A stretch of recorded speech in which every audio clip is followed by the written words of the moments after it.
Fala rapaz, tudo bem com vocês? Vamos aqui para a aula 3 de literatura, beleza?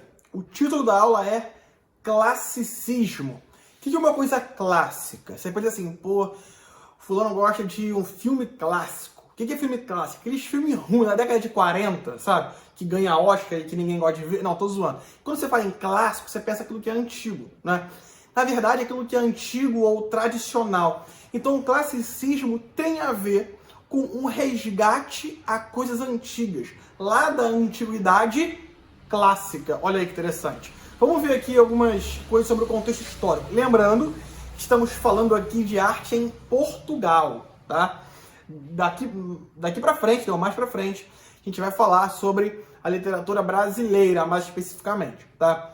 Francisco de Sá Miranda, ele foi à Itália e quando voltou ele trouxe algumas inovações, tá?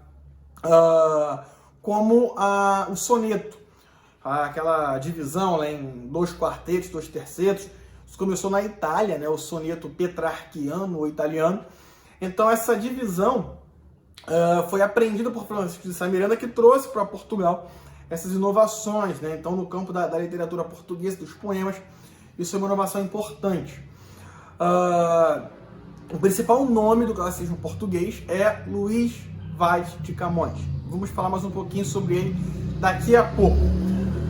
Algumas características gerais aqui para a gente passar bem rápido por essa parte inicial. Primeira coisa, volta à realidade.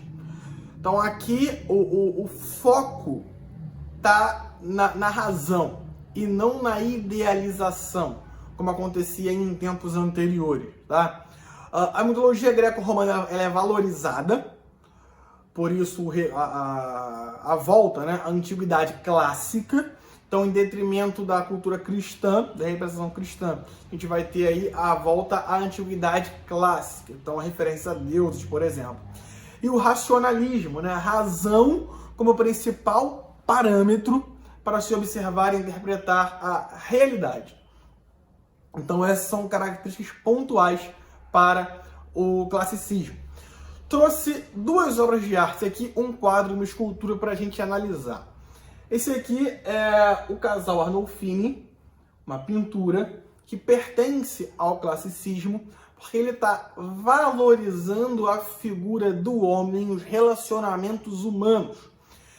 A valorização da relação humana num casamento e, em especial, o foco no materialismo. Os objetos, eles são muito bem desenhados e focados, né, no centro da imagem.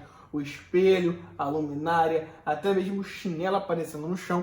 É um quadro rico em detalhes de objetos, tá? De bens pessoais. A segunda obra de arte é a escultura Davi, de Michelangelo. Você certamente já viu essa escultura aí, já viu alguma foto, alguma imagem dela. E o interessante é que o Davi, ele não é esculpido por Michelangelo como alguém forte, heróico, né, valoroso. Embora Davi tenha matado o gigante Golias, ele tenha matado um leão, ele é esculpido por Michelangelo como um homem comum, tá? Então, ele é esculpido como um jovem indefeso, mas tem traços vigorosos. É um homem comum que enfrenta não apenas uma batalha contra o gigante Golias, mas também a vida humana com todas as suas dificuldades. Tudo bem? Então, só para a gente entender o contexto e as características principais do classicismo. Mas o nosso foco aqui será Luís de Camões. Existem, na verdade, 2 divisões para se estudar Camões. O Camões lírico e o Camões épico. Em relação ao Camões lírico, a gente percebe uma questão mais sentimental, né?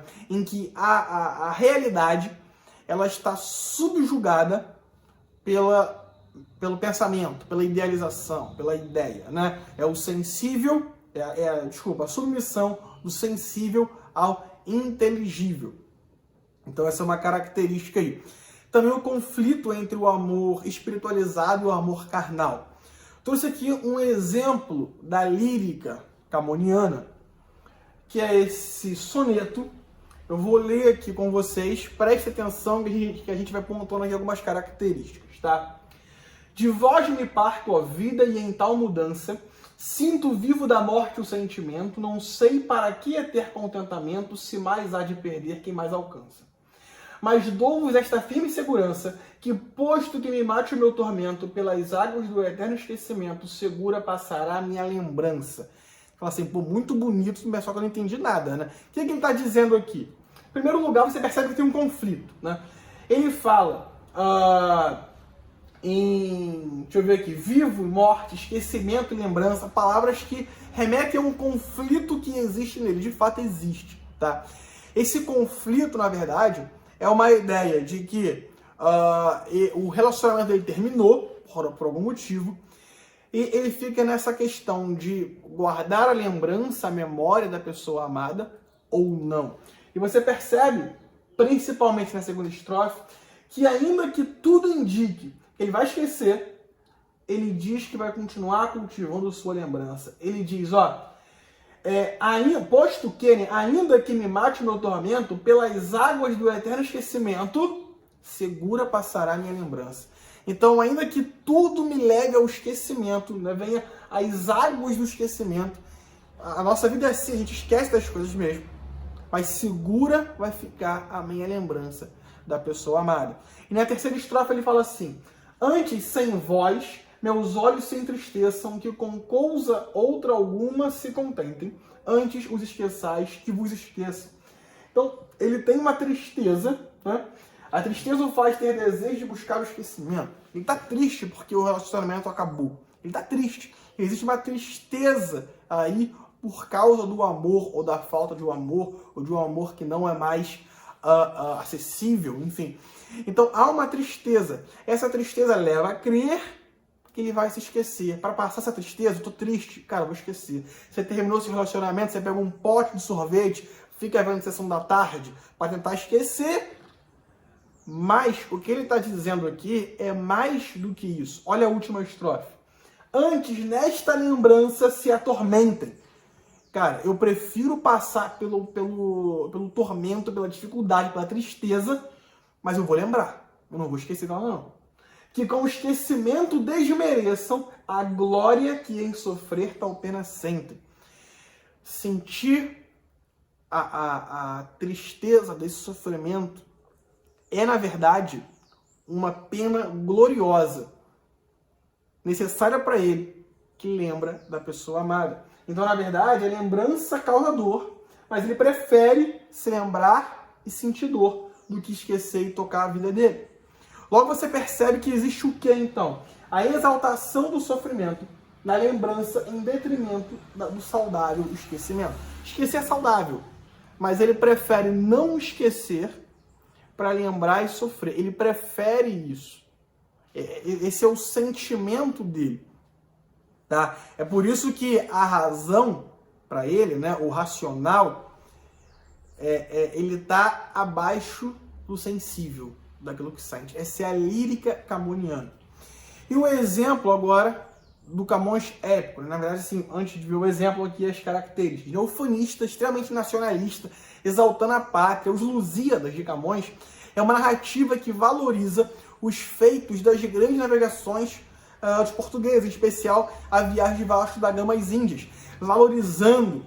Claro que há muita questão fantasiosa também no poema, né? É um longo poema de Camões, mas ele está até fantasiando sim, mas para enaltecer e elogiar esse grande feito da história portuguesa, que foram as grandes navegações, tá?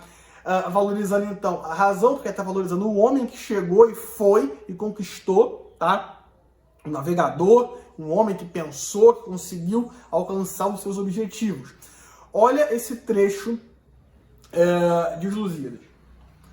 As armas e os barões assinalados, que da ocidente praia lusitana, por mares nunca de antes navegados, passaram além da Taprobana. Taprobana é se não me engano, o extremo sul da África, do continente africano.